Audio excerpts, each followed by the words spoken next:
हमारे YouTube channel एकता समाचार को सब्सक्राइब कीजिए, शेयर कीजिए, बेल के बटन को दबाएं और हमारी नई नई खबरें देखें। धन्यवाद। 10-12 पुलिस वाले आए डंडे ले लेके ना हमारे, ये देखो पूरे बुरी तरह जो घटना घटी वो वाले को, मेरे ससुर को, हम के हाथ जोड़े उनके कि सर हमारी गलती तो बताओ हमने। ये लोग घर पे आके इनकी मारपीट कर गए और इन लोगों को बंद किए। प्रशासन से अब जवाब चाहते हैं। आज जो सागवाड़ा में मुस्लिम समाज में जो घटना घटी है इंदिरा कॉलोनी की, आइए हम आपको रूबरू करवाते हैं उस महिला से जिसके साथ मारपीट हुई है।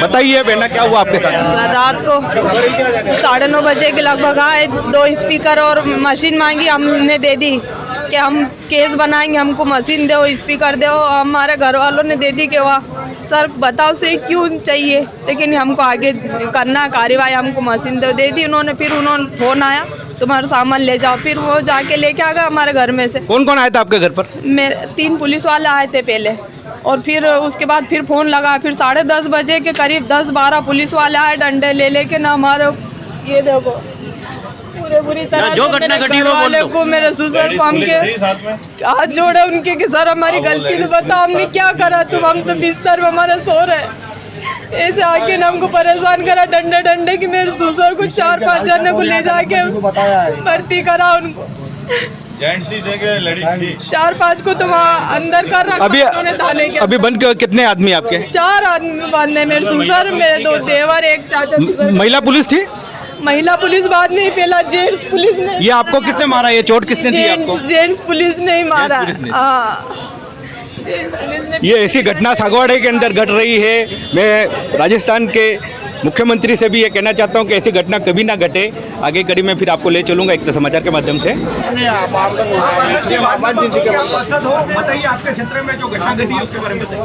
भाई रात को मैं तो 10:30 बजे सोया हुआ था और कोई पुलिस की गाड़ी गई और वो बैंड वाले, तराना बैंड वाले हैं, उनके बाद कोई मारामारी कर रही है और मेरे पास आए थे। तो मैंने रात को चेयरमैन साहब को फ़ोन लगाया था। चेयरमैन साहब ने कहा कि फ़ोन लगा था मैं छोड़ देंगे यूँ, लेकिन इनको छोड़े नहीं और इनको बंद कर रखे सब। और आगे की घटना दिन बैंड ने बताई है, इनको झील हॉस्पिटल में भर्ती किया लड़के को। तो लड़के को भी वहाँ पे मारने की जगह पे बाहर जो उनके साथ में उनको दौड़ा के मारे। वो हो सकता है झील के कैमरे में भी फिट हो गए हैं, बाकी आगे का मैं नहीं जानता हूँ। कोई किसी जनप्रतिनिधि से या आपने एसपी साहब से या डिप्टी साहब से बात करी है? नहीं, अभी तक तो कोई बात नहीं हुई है, पुलिस वालों से बात हुई, लेकिन पब्लिक यहाँ पे बहुत सारी जमा हो रही है कि भाई इसका कोई न कोई निस्तारण निकाल, कोई मतलब जातिवाद के हिसाब से इसको मारा है कि और किसी कारण से मारा है, पुलिस इसका जवाब दे।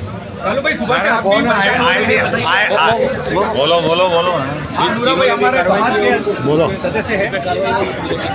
और जिसने भी ये कार्रवाई की है, ये आए दिन ये पुलिस वाले इन मोहल्लों में आके इन मुसलमान बच्चों को मारा करते और दुकानें बंद करवाया करते हैं। तो ये प्रशासनिक कार्रवाई है, नॉर्म्स के अंदर आता है इनके। इस तरीके से इनकी दादागिरी लगा रखी है और प्रशासन से अनुरोध है कि इनके खिलाफ सख्त से सख्त कार्रवाई की जाए और इनको इंसाफ दिलाया जाए। इन औरतों को मारी है जो, और औरतों को बंद किए, और इनकी कार्रवाई की जाए और उनका मेडिकल करवाया जाए।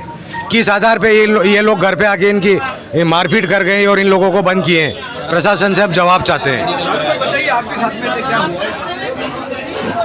ये लोग सुबह में, इनके रात को धमाल हुई वो मेरे को पता नहीं, और सुबह में 6 बजे एक लड़की आई मेरे पास कि आपको बुला रहे हैं यूँ, आदिवासी समाज की।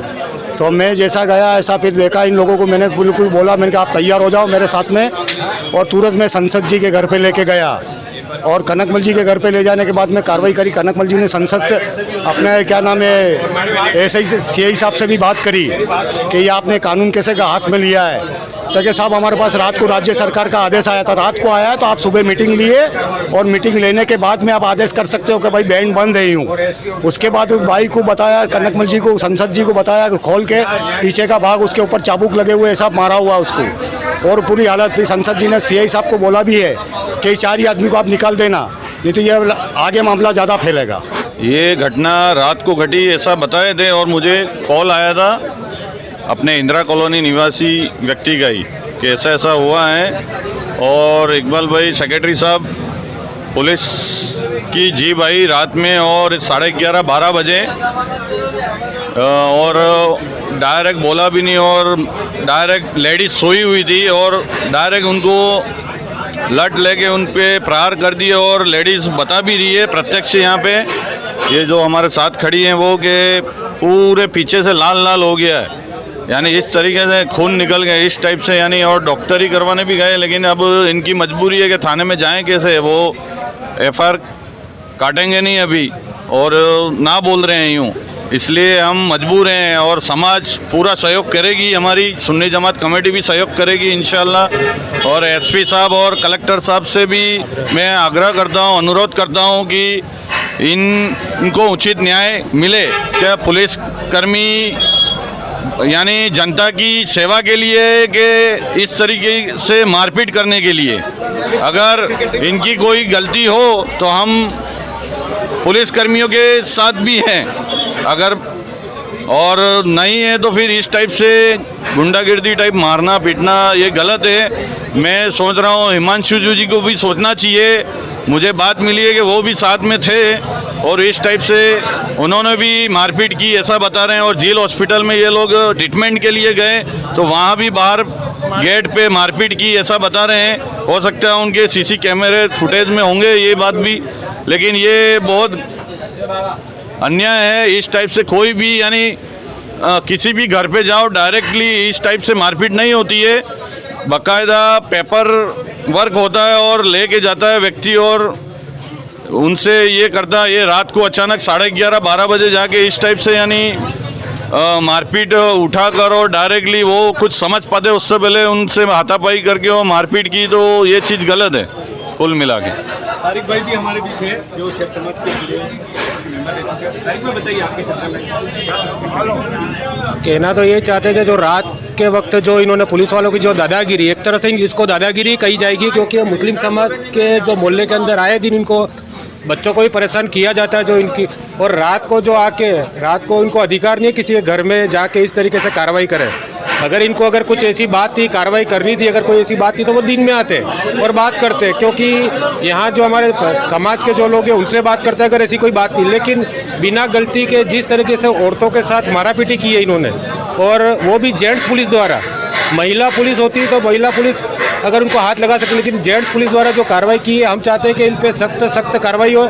जो भी पुलिस वाले इसमें शामिल है उन पे कार्रवाई हो और उनको निलंबित किया जाए। एसपी साहब और उनसे आग्रह है हमारा कि उनको निलंबित किया जाए, और अगर ये नहीं होता है तो मुस्लिम समाज में और आक्रोश बढ़ेगा और इसका जो भी खामियाजा होगा वो प्रशासन भुगतेगा। और ये मुस्लिम समाज का जो आक्रोश है इसको देखते हुए प्रशासन से हमारा आग्रह है कि इस पर जल्द से जल्द एक्शन लिया जाए। जो ये घटना हुई है इसकी हम बहुत बड़ी निंदा मुस्लिम समाज की ओर से हम निंदा करते हैं, और आने वाले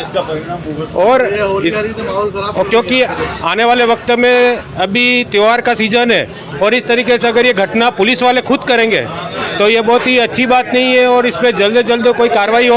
और मुस्लिम समाज का ये आक्रोश आप अभी फिलहाल एकता समाचार के माध्यम से आप देख रहे हैं कि ये जो महिलाओं के साथ हुआ है वो गलत हुआ है और इस पर सख्त इन पुलिस वालों पे कार्रवाई हो।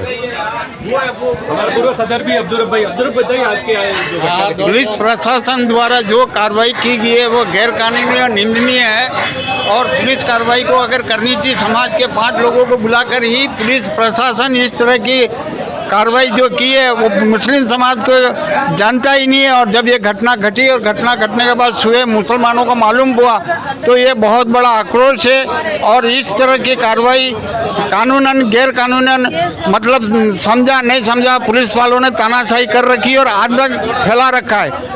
उन्हें तात्कालिक नौकरी से सस्पेंड कर दिया जाए, कोई भी बचना नहीं चाहिए, नहीं तो फिर कानून का सहारा मुस्लिम समाज लेगी, उसका जिम्मेदार प्रशासन रहेगा।